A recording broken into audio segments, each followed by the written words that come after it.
Never know if this thing's going live or not. Hey, kia ora, Helen Brahms coming to you live from Mesa in Arizona. Hope you're having a super fantastic, sparkling, thankful Thursday. Yes, today it is all about what we are grateful for and making sure that we live a life of gratitude. When you have the attitude of gratitude, multiple opportunities come your way. The world is open to you. It brings you a sense of joy, a sense of love, and you never know what's going to come out of it. So today we are back to Chicken Soup of the Soul. Think Positive, Live Happy. And we're reading the one called Choosing Gratitude. And I love the quote. In fact, I put the quote into the comments, into the description of the video. And the quote is by an unknown author. And it says, "There are blessings hidden in every trial in life, but you have to be willing to open your heart to see them." I have to tell you, this quote is so true. With everything I have been through, with all the blessings that have come my way because of the trials and tribulations that I have been through, this is so true. When I opened myself up to receiving and to being grateful for what I have and to appreciate the blessings that I have and to live in the moment of gratitude, it was incredible what happened. And this story is probably going to be a bit of a tearjerker because it is so close to a lot of stuff that I experienced. So it's called Choosing Gratitude. I'm not sure what my response would have been if someone had instructed me to write down everything I was grateful for after my husband died. One thing I've learned through personal experience and as a certified grief counselor is that no one wants to be told how to grieve. So true. Grief is completely personal. There is no time limit on it. It goes through you as it goes through you. Your body reacts to it as it does. In fact, somebody once told me that your soul has accepted that your loved one has passed on. It's your body that is actually doing the grieving. Interesting concept. Back to the story. Yet on the morning of March 29th, 2012, 48 hours after my husband's death, that's exactly what I did. I sat at my kitchen table and began to tally what would fill 3 pages of my journal. My sisters rushing to my side when they heard the news. My daughter Emily's inexplicable compulsion to hug her dad and proclaim her love every day for the previous 3 months, a compulsion that had concerned both of them but now was a blessing. A lapsed life insurance policy that was reinstated just 27 days before. The 5.5 years I cherished with David since his cancer, a period when our marriage was the best it had ever been. I can totally relate to that. Ours was 9 years, 8 months, 3 days. Recent conversations I'd had with my husband about what he wanted me to do if he died before me, a topic we hadn't seriously discussed before, not even during his cancer fight. I can tell you, Brad and I would have what we called the 3 a.m. conversations, and it's just when we both knew we were awake and we would just start talking in the dark to each other and just hold each other and cry together, or one of us would cry, the other one would hold the other person. We were always never down at the same time. Did we share tears together? Absolutely. David had survived a heart attack and stent surgery, only to pass away from sometime during the night, 3 days after I brought him home from the hospital. As a writer, journaling seemed the appropriate method of working through my grief. After all, I had written through my stint as a caregiver during my husband's cancer treatment and my mother's terminal cancer care and subsequent death in 2010, and my 5-year-old grandson's cancer diagnosis a month later. It was no surprise that writing would be part of my healing. But gratitude? I vaguely recalled a Bible verse about giving thanks in all circumstances, but looking for things to be grateful for seemed a stretch so soon after David's death. Yet it was surprisingly easy to come up with a long list.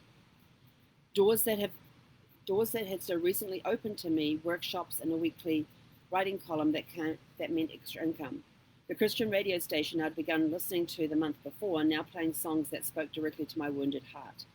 The last book David touched while in hospital was about getting to heaven. How often I'd recently caught David gazing at me, the transparency of its utter adoration flustering me with its intensity. Man, I remember those looks from Brad. Oh, you could just you can still see him with those looks.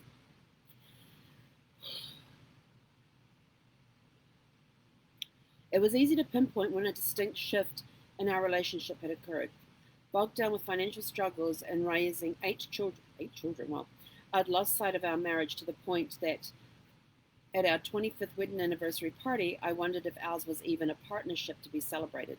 2 years later, David was diagnosed with a cancer that had a 50% survival rate. Shocked into awareness of just how much he meant to me and faced with the prospect of losing him, I made the conscious decision to put my husband first to be the best caregiver I could be. I totally relate to that. That's exactly what I did with Brad. Is I literally flipped a switch, shut off my emotions, and concentrated completely on him. One day after a long morning of radiation and chemotherapy, David collapsed on the couch in exhaustion. I knelt down in front of him, gently removed his shoes and socks, and began rubbing his feet. In 27 years of marriage, I had never touched the man's feet. I looked up and saw tears in his eyes. From that pivotal moment, we were true partners in a newly revitalized marriage. From back rubs to bringing each other cups of coffee to putting the other's needs first, we actively searched for opportunities to serve each other. Yes, there was much I could be thankful for, even as I grieved the loss of such a special bond. Brad's love language was touch, so I was always making sure I was touching him just to let him know. And it was one of mine too. Words of affirmation and touch. Choosing thankfulness that morning wasn't easy, but I had a good example in a husband who appreciated everything post-cancer. Despite suffering through 6 months of grueling treatments, he'd often take my hand in his and remark, "If it took cancer to get this kind of relationship, then I'm glad for it." Instinctively, I'd chosen gratitude long before I would learn that science proved the physical and emotional benefits of practicing gratitude in a strengthened immune system, lower blood pressure, and a more positive outlook. I discovered that the word itself derives from the Latin gratia, meaning grace or graciousness. That makes sense. It was through grace that I could look back at my husband's bout with cancer, grateful for a renewed marriage that lasted another 5.5 years. Grace meant falling to my knees at the side of the bed after experiencing his death, thanking God for bringing him into my life in the first place. I once asked David if he dreaded those birthdays that ended with zero, as I always had. Not at all. Think of the alternative, he answered. He was grateful to reach the age of 60. He died the day before his next birthday. It's been 7 years since my husband's death. I've filled 7 more journals in that time. Occasionally I'll revisit the first one, marveling at how even during those darkest days I could find something to be thankful for. The attitude of gratitude has served me well. I end even the most mundane journal entries with a notation of something I can be thankful for. Sometimes it's as simple as a smile from a stranger in the grocery store, the fresh smell of approaching rain, oh, I love that smell, or the splash of bright yellow on a green lawn. Recently, I've journaled about my fast approaching birthday ending in a zero, the same one that was my husband's last. I consider his broad smile in response to my question. Did he dread that birthday? On the contrary, he approached it, just as I'll choose to be grateful for that milestone. After all, think of the alternative. And that's by Mary Potter Kenyon.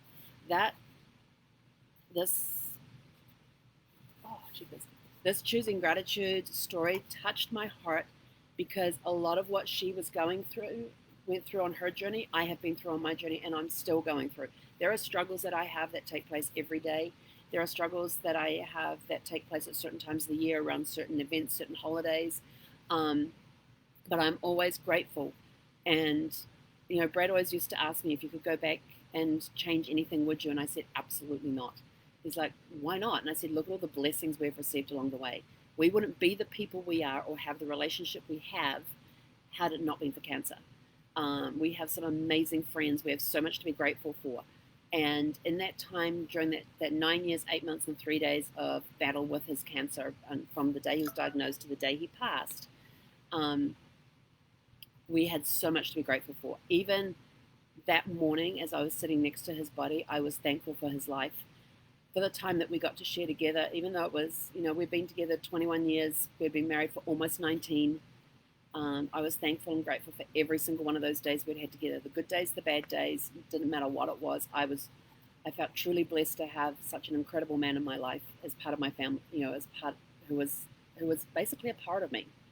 And I've been grateful every day since then, because the experiences I have been through, I am now able to help others go through similar experiences. And to me, that is the biggest blessing that's come out of this, because I have made some incredible friends who I would not have met if I had not been through the journey I'd been through. So look at your life. If you're going through even the hardest struggles in your life, look at something to be grateful for. What is the struggles teaching you? What are you learning from those struggles that you could pass on to somebody else and inspire them and help them through a similar path? Somebody has been down the path you are going to before you. Find those people, ask them how they did it. And somebody's coming behind you that is going to be looking for that inspiration, for that, how do I get through this next moment? How do I get through this next 5 minutes? It's an incredible journey, and to be able to help others along the journey and make their journey not, yes, everybody suffers in their own way, but to help alleviate some of that by letting them know that they are not alone on this journey, that just fills my heart with the gratitude for what I have been through, that I can now turn around and help others ease some of the pain that they are going through, ease some of the struggles that they're going through. Will I ease all of them? Absolutely not. Will my story help inspire some people? Yes. So don't be afraid to tell your story. And if you turn around and say, I don't have a story, look at all the events in your life. What were some of the pivotal moments in your life? What are some of the struggles you have been through to get to where you are today?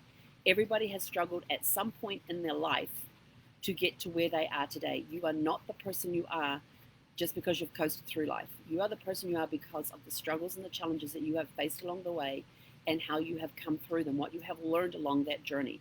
So look at your journey that you've been through so far. What were some of those pivotal moments where you had an aha moment, where you were sort of like, oh my gosh, my life is about to end moment? And believe me, there are those out there. Your story will help inspire somebody. And if it just inspires one person, then it's a super fantastic, sparkling day.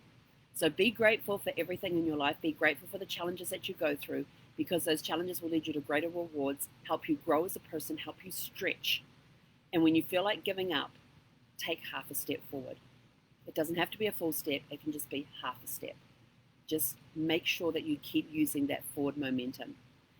I am truly grateful for everybody that stops in and watches these videos. And if my stories along the way, or reading these stories out of Think Positive, Live Happy from Chicken Soup for the Soul, can help somebody's day turn a little brighter, then that fills my heart with joy. I don't know how many people I touch along the way.